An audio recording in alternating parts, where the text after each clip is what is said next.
Conocerás monumentos y edificios históricos. Nuestro recorrido tendrá una duración de 75 minutos. Tendremos la oportunidad de... Por su seguridad, deben permanecer sentados durante el trayecto. Esto para evitar accidentes. Los sombreros se los prestamos para mitigar los rayos del sol.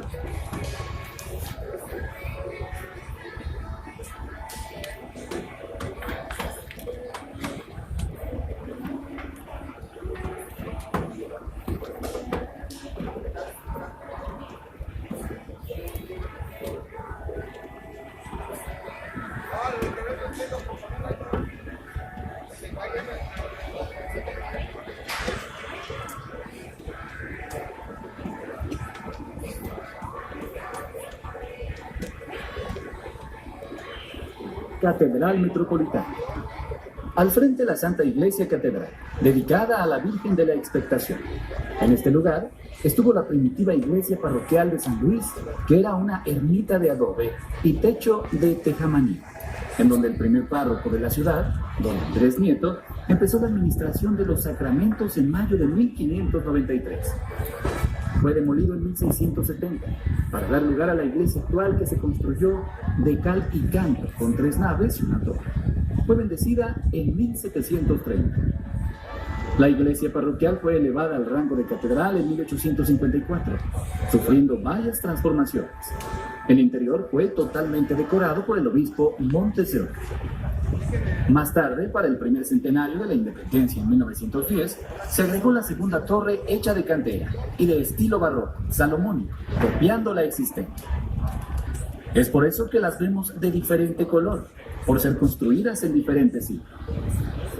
A finales de 1906, se cambiaron las estatuas de los 12 apóstoles que estaban defectuosas y las sustituyeron por las actuales, que están hechas de mármol de Carrara, esculpidas por los hermanos Biaggi, y son copia de las existentes en el interior de la Basílica de San Juan de Letrán, en Roma.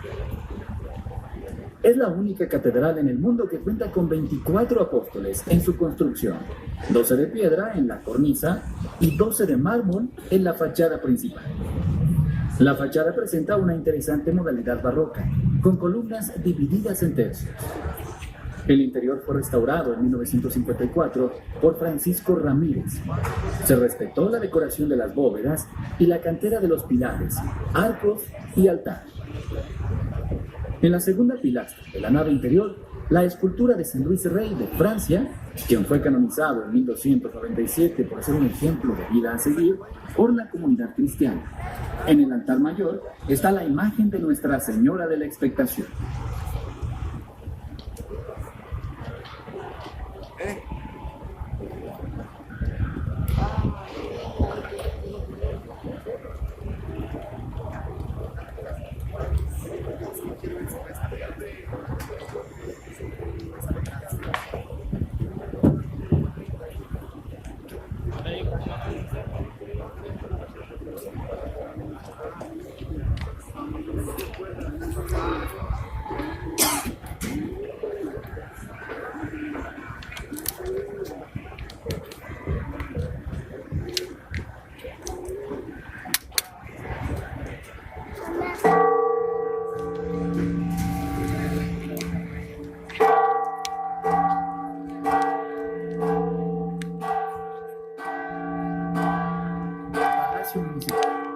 En este lugar estuvieron las casas reales, las cuales empezaron a construir en 1603, en cumplimiento de las ordenanzas de Felipe II.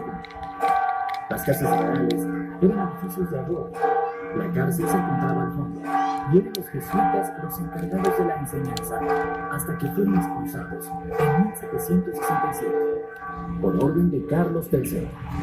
Este hecho y algunos otros más motivaron a los indios a organizarse y a amotinarse en protesta por los constantes abusos.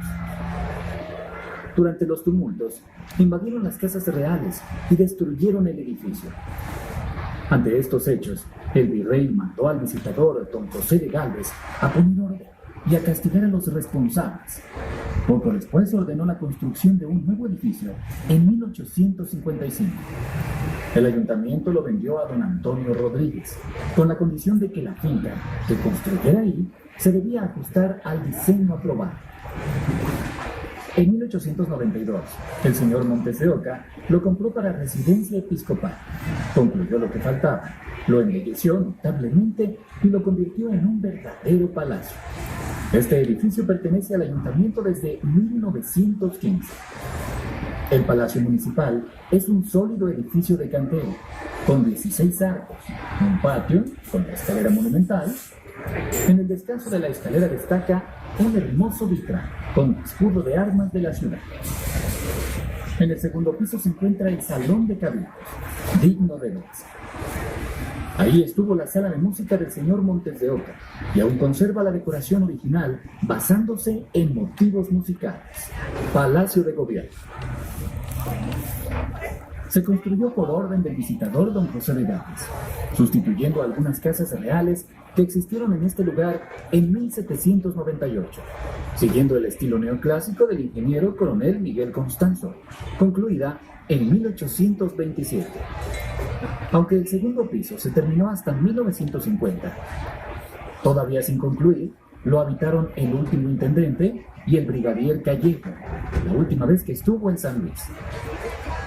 En 1815 también lo habitó el coronel Agustín de Iturbide. En momentos de interés nacional se hospedaron en él los presidentes Santa Anna, en 1823 cuando vino a proclamar la federación, Bustamante en 1832 antes de la batalla del Gallinero, Miramón en 1858 después de la batalla de Agualulco. En 1863 y 1867 la habitó don Benito Juárez, cuando Maximiliano estuvo en México. La fachada neoclásica de cantera gris, sencilla y elegante, con 4 grandes pilastras. En el exterior, la fachada neoclásica de cantera gris, sencilla y elegante, con 4 grandes pilastras. En el interior está la Sala Hidalgo y Sala Juárez, donde doña Carlota solicitó el indulto para su esposo Maximiliano y que fue negado.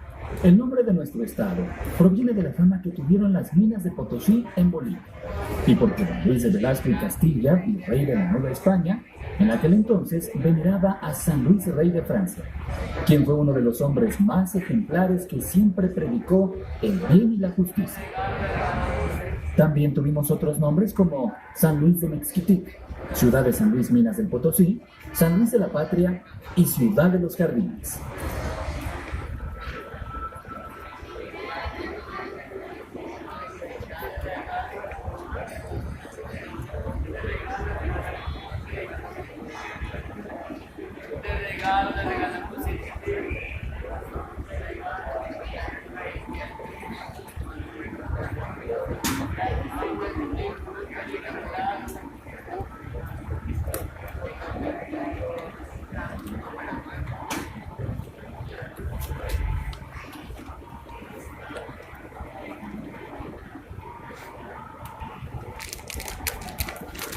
Antes de que los españoles llegaran, este territorio, San Luis Potosí, era conocido como Tunal Grande, un área que comprendía parte de los estados de Guanajuato, Zacatecas, Coahuila y San Luis. Los indios que originalmente habitaron estas tierras eran los chichimecas, uno de los pueblos de indios más grandes y belicosos que existieron, de carácter guerrero e indomable. De esta nación eran los indios guachichiles. Los españoles, al descubrir importantes yacimientos minerales, tuvieron que trazar un camino que permitiera trasladarlos desde Zacatecas hasta la Ciudad de México. Este camino se conoció como el Camino Real del Oro y la Plata, y tenía que atravesar este valle. Los españoles iban y venían por caminos despoblados, en una travesía peligrosa, por cañadas en donde arriesgaban sus vidas, pues continuaban y sorpresivamente eran atacados por los guachichiles. Esto los motivó a crear alianzas con otros grupos de indios amigos como los tlaxcaltecas, tarascos y otomíes, que en conjunto les permitieran dar frente a los ataques bélicos de los chichimecas, los cuales se pintaban de rojo, simbolizando la guerra, como mensaje de advertencia. Los españoles iban y venían atravesando caminos despoblados y cañadas donde tenían enfrentamientos y en ocasiones capturaban a indios guachichiles. Estos prisioneros eran casi siempre mujeres y niños, a los cuales se les obligaba a trabajar en las minas.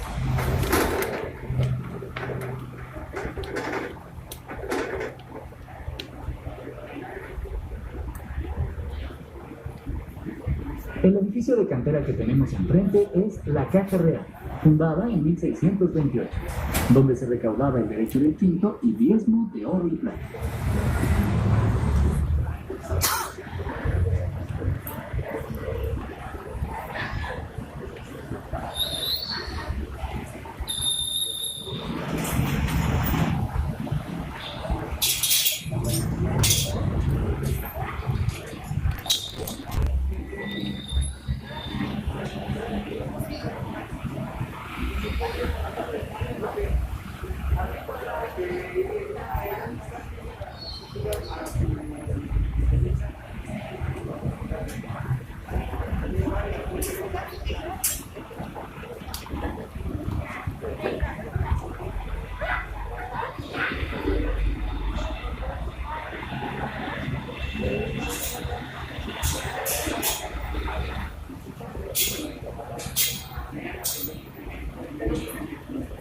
Una breve introducción de los barrios.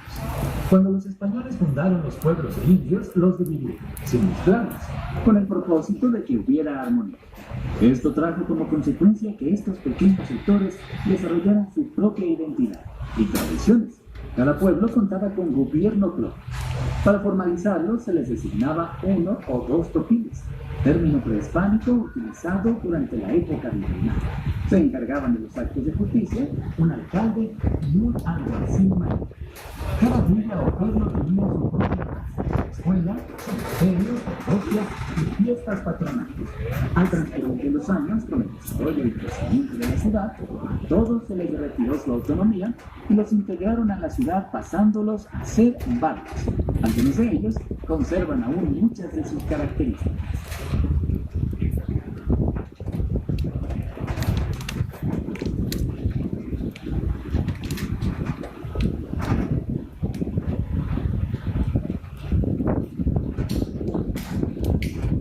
A su mano derecha tenemos la majestuosa iglesia de San Francisco.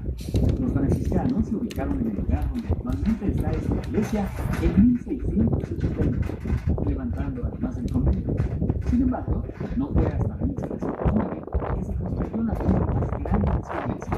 El templo sirvió como modelo para la mayoría de los que tuvo la provincia, pues es calificada como una zona sana de barroco.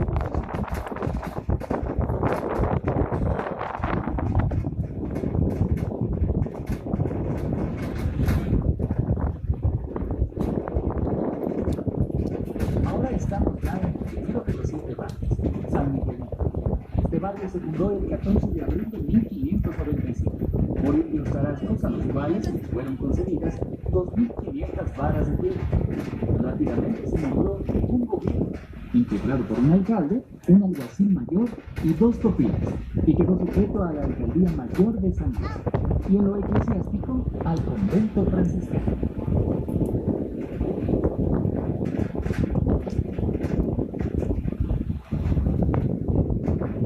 En el siglo XVII se agregaron otros 2 poblados. Su jurisdicción incluía San Juan de Guadalupe, a quienes después de varias solicitudes donaron la tierra. En 1821, al ser el arcángel San Miguel el santo de mayor veneración, se decidió rebautizarlo como Barrio de San Miguel, siendo hasta la actualidad popularmente conocido con cariño como Barrio de San Miguelito. Durante el periodo virreinal, los habitantes de San Miguelito se dedicaron al cultivo y la crianza de pequeños rebaños de vacas y cabras, destacándose la producción de leña y de carbón, porque la vivienda establecidas alrededor de la ciudad. En 1813, el pueblo cobró nuevos ríos cuando se instaló un ayuntamiento, cuya construcción correspondió hasta los límites de los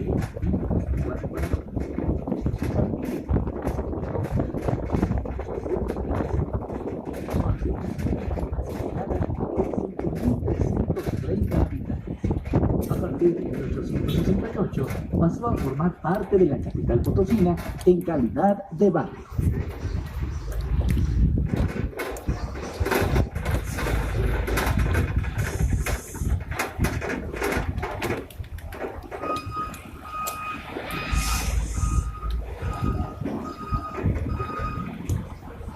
La iglesia de San Miguelito es obra de los franciscanos.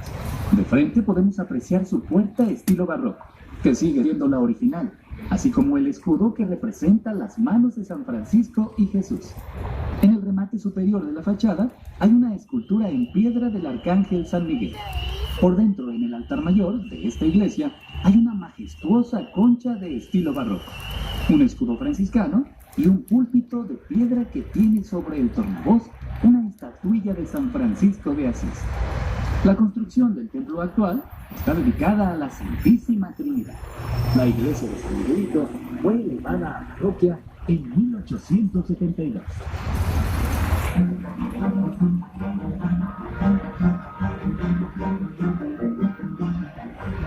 Como dato interesante, las haciendas de beneficio eran las que se dedicaban a procesar el mineral en bruto de las minas durante la época del virreinato. Por más de 300 años, los mineros sacaron a lomo el mineral a lo largo de los socavones hasta los patios donde eran quebrado, separado y analizado. Después, el mineral era triturado y pulverizado en molinos de piedra.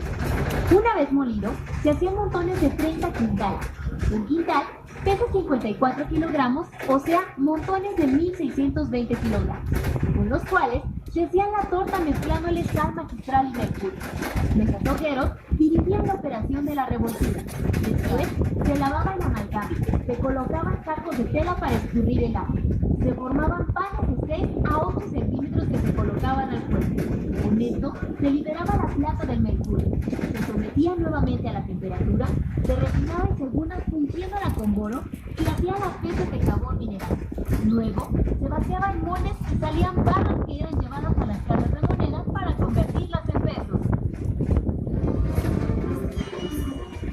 Ahora nuestro recorrido sobre la calzada de Guadalupe, que se formó por la tradición de trasladar a la Virgen de Guadalupe desde el santuario hasta la catedral, donde se rezaba un novenario antes de regresar al santuario. Este paseo divide los barrios de San Sebastián y San Miguelito. La calzada nos da la bienvenida con la Casa del Agua a su lado izquierdo. Es una estructura circular de cantera rosa, que denota la transición entre el barroco y el neoclásico, entre 4 macetones de azulejos que rematan en una piña de piedra. Esta estructura recibía el agua que bajaba del manantial de la Cañada del Lobo en la sierra, mediante un largo acueducto. Ahora tenemos una estructura de una agua, que era el encargado de abastecer el preciado líquido a las familias aledañas mediante grandes vasijas de barro llamadas chochocoles. Su belleza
y otomíes fueron atraídos a estas tierras por las corrientes de agua y las que bajaban de las tierras. Estas tierras fueron originalmente desplazadas por los habitantes del pueblo occidente, y debido a su cercanía, dependían administrativa y territorialmente de España. Varias veces solicitaron su independencia, así como la expulsión de españoles avecindados en el lugar, pero no tuvieron éxito por carecer del título de fundación. Sus principales ocupaciones fueron la siembra de calabaza, cebolla, frijol y maíz, destacando la elaboración de calabaza. A finales del siglo XVIII se instalaron varios talleres para tejer algodón y lana y se agregaron los oficios de canterero, jornalero y labrador. Contaban con casas consistoriales, camposanto, bancos, escuela de primeras letras y plaza azul. Sin embargo, a pesar de su jerarquía de villa, a diferencia de los otros pueblos, no trajo bonanza porque continuó siendo uno de los asentamientos con menor índice de habitantes. Hacia 1849, su jurisdicción comprendía 4 fracciones. Tenía para su gobierno un alcalde, 4 regidores, un síndico y un procurador. En 1868, San Juan de Guadalupe pasa a categoría de barrio, como permanece hasta la fecha. Con el crecimiento de la ciudad, el barrio sufrió grandes transformaciones.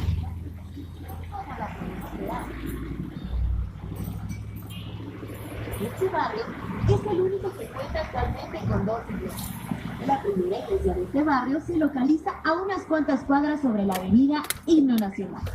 Fue construido en 1654 cuando Juan Pardo de Quesada donó un terreno para una ermita, sujeta a la parroquia de la ciudad y posteriormente a los franciscanos. Fue el primero y más antiguo, concluido en 1661 y tenía paredes de adorno. El templo actual data de 1800. Tiene en el altar mayor una escultura de San Juan Bautista y una pintura de la Guadalupe, y sabe de otro existente en lo que fue el cementerio.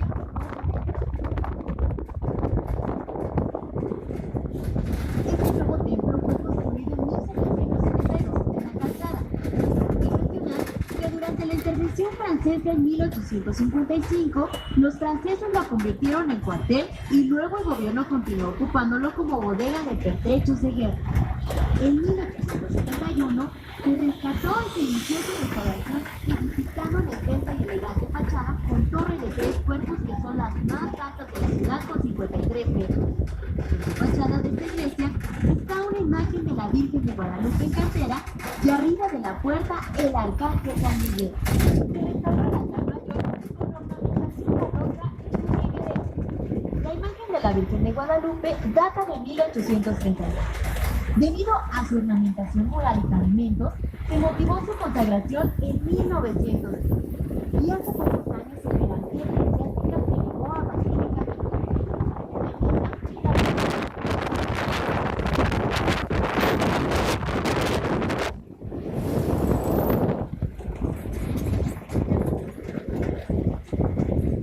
Del otro lado de la calzada, la construcción de cantera con arcos fue un leprosario, donde en tiempos de la independencia estuvieron alojados las tropas del general y presidente de México, Antonio López de Santa Anna, y de donde partieron a combatir con tropas de San Luis. Más tarde, los militares durante la intervención francesa. Hoy su uso es muy funcionando como un jardín de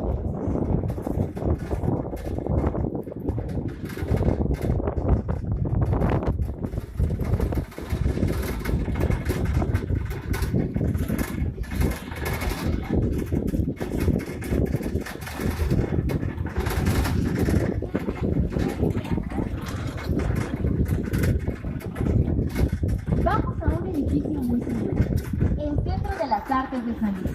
En el 2005, el edificio histórico fue remodelado y convertido en un recinto para fomentar el arte, donde se dan talleres y cursos de escultura y pintura, además de llevarse importantes eventos culturales y artísticos. En el mayor tiempo que se puede observar esta construcción, anteriormente fue la antigua penitenciaría de la ciudad, actualmente el Centro de las Artes y la Cultura. Dentro de las instalaciones vamos a poder encontrar la celda del preso más detenido, el señor Francisco Madero, ya que estuvo prisionero durante un mes. Un grupo liberal paga una fianza de 10 en oro y obtiene su libertad. Después, posteriormente, se dirige hacia la ciudad de San Antonio, Texas, donde va a conocer el plan de San Luis. La presión de levantarse en armas en contra de don Porfirio Díaz, ya que llevaba más de 3 décadas en el poder. Como podemos observar, a nuestra mano derecha se encuentra la estatua construida en piedra de Catera. Este personaje, Francisco, el señor Francisco de Manta. Pero en la actualidad vamos a poder encontrar dentro de las instalaciones un museo de la señora Leonora Carrington, un museo surrealista.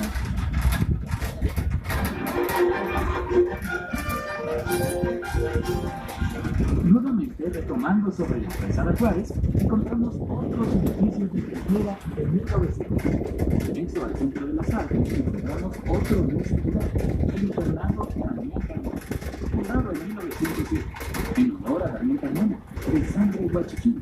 Este hombre se hizo notar cuando decidió unirse al ejército mexicano durante la invasión francesa. Estando en el combate, un 27 de abril de 1867, al soldado le arrojaron una granada que golpeó su fusil, destrozándolo y rebotando a 2 o 3 metros de distancia. La respuesta de la mente mona fue un grito: ¡Cabo de guarda! ¡Estoy desarmado! Y le pasaron otro fusil. Este hecho, que demuestra valentía y heroísmo para defender a su escuadrón, fue reconocido, nombrando este día como Día del Ejército. También informó: el campo militar número 1, Estado Bíblico, lleva su nombre.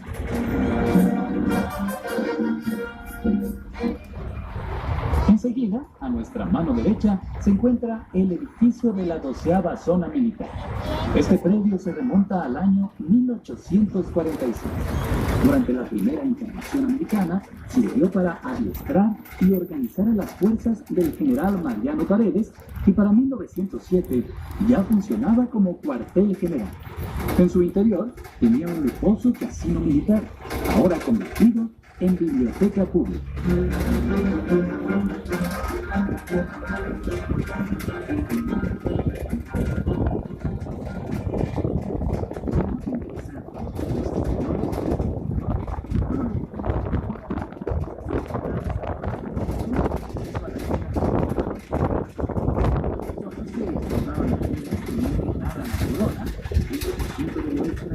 A este cobro se le llamó el derecho del piso.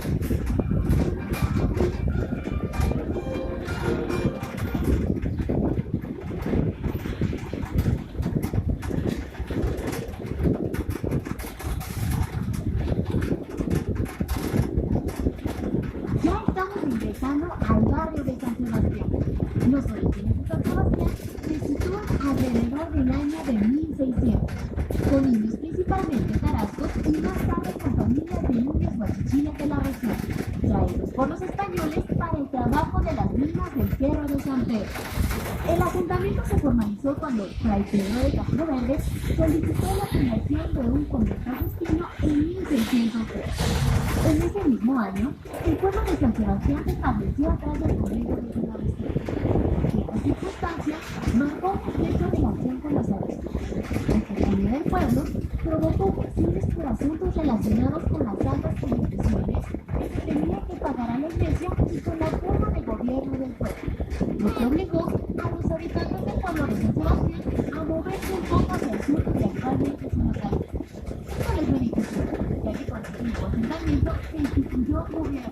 Tiempo después, la Sebastián logró conseguir el centro a principios del siglo XIX. Con esto San Sebastián logró tener su propia iglesia y contó con su propio templo. Gracias a esto, San Sebastián fue uno de los barrios de niños más importantes, ya que a finales del siglo su población compuesta principalmente de tarascos llegó a ser la más numerosa del pueblo de niños de la ciudad. El duque de Alburquerque lo declaró pueblo en 1710. En la esquina, a su izquierda, apreciarán el Jardín Colón, donde hay un antiguo reloj posado en una columna de cartón, un obsequio de la colonia española a la ciudad. Se instaló en 1910 con motivo de las fiestas del centenario de la independencia. Actualmente fue remodelado y vuelve a lucir con gran esplendor. Y del otro lado de la calle, el mercado de la Merced. En este lugar estuvo el templo y convento de la Orden Mercedaria. En el pueblo de Lima, en caso muy conocido en la etapa de crecimiento de los primeros asentamientos. Pero todavía ni siquiera existía su nombre. Como no fue bautizada, simplemente se le llamó la bruja Huachichil. Era una anciana, una de las últimas, orgullosamente Huachichil. Esta hechicera citó a una reunión a los Huachichiles en el pueblo de Tlaxcala. El domingo 18 de julio de 1599, donde les prometió revivir a los muertos y devolver la juventud a los ancianos. Ni Huachichiles ni tlaxcaltecas fueron oídos. Abre la oradora. Les convenció de ir a la iglesia, pero no para oír al sacerdote, sino para destruir las imágenes de los abuelos. Les dijo que el Señor de Luis a matar a los invasores del país.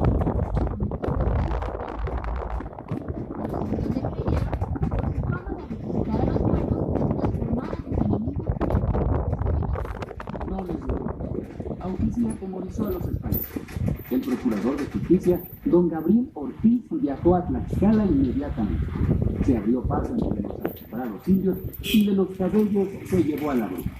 El abogado defensor basó su defensa en que la anciana estaba borracha, pero el esposo de la mujer comentó que ella se transformaba en agua, por lo que el temor de los españoles pudo más y ese mismo día, acusada de hechicería y de incitar a los indios a levantarse en armas, fue juzgada y ahorcada en el entonces pueblo de Tlaxcala.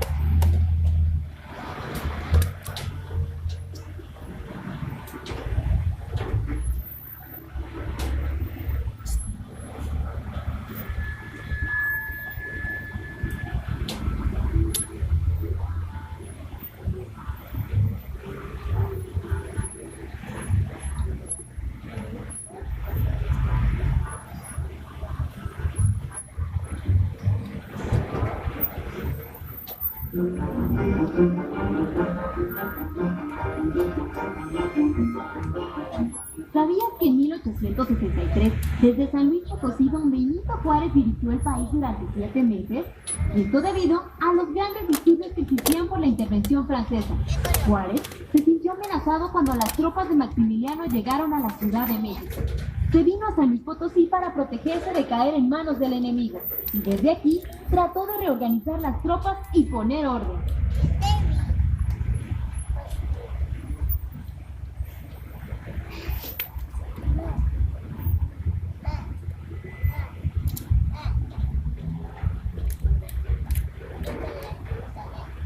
En la esquina a la derecha se encuentra el templo de San Agustín.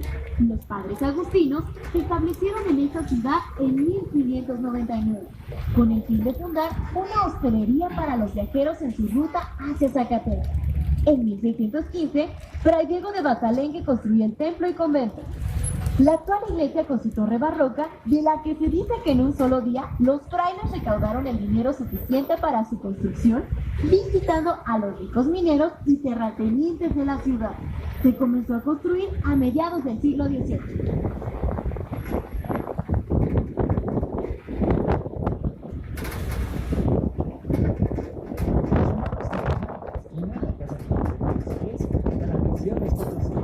Una casera de 1900.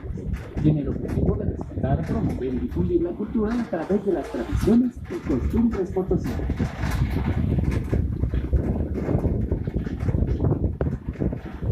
Aquí al lado derecho está la Plaza del Carmen, donde encontraremos varias construcciones antiguas de cantera como el Museo de la Máscara, que fue edificado como casa particular en 1894 por el ingeniero Enrique Campos, ahora sede del Museo Nacional de la Máscara.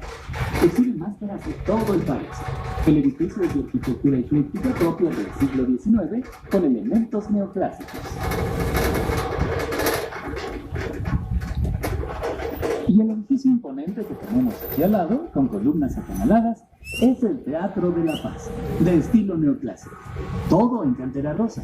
Su reluciente cúpula forma parte de los íconos de la ciudad. A un lado, el Museo del Virreinato. Y la más imponente construcción de esta plaza es el Templo del Cabo. Data de 1743. Es de estilo ultrabarroco. En el interior aún se pueden admirar hermosos retablos y notables pinturas del siglo XVIII. Retomando la historia de fundación, que cuando el capitán Miguel Caldera se dio cuenta que la estrategia usada con los guachichiles solo había encendido la guerra. A esta guerra sangrienta y sin tregua se le denominó Guerra Chichinita, que duró 40 años. En 1585, Miguel Caldera se dedicó a recorrer todo el territorio para lograr la pacificación de la nación chichinita. A su mano derecha, el Jardín San Juan de Dios. En él se encuentra el Museo Federico Silva de Esculturas Contemporáneas. En este lugar estuvo el convento, parroquia y hospital de la Orden de los Juaninos durante la época del Virreinato. Parte de la iglesia de San Juan de Dios prestó servicios de salud a la gente. El hospital era atendido por los hermanos Juaninos, establecidos a principios del siglo XVII.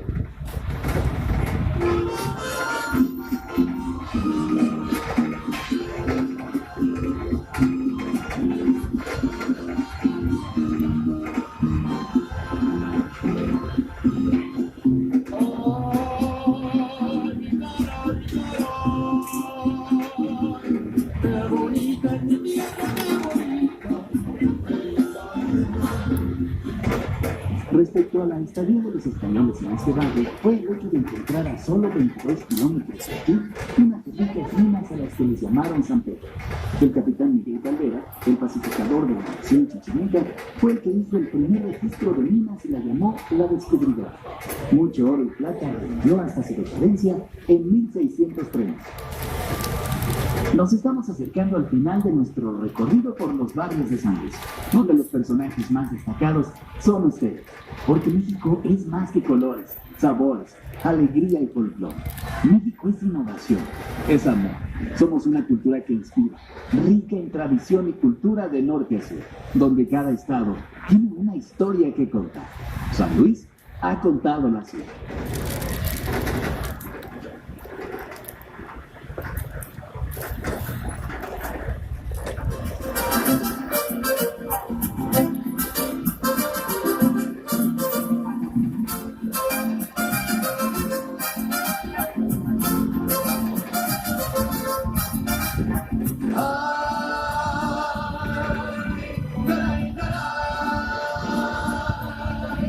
Qué bonita es mi tierra, qué bonita.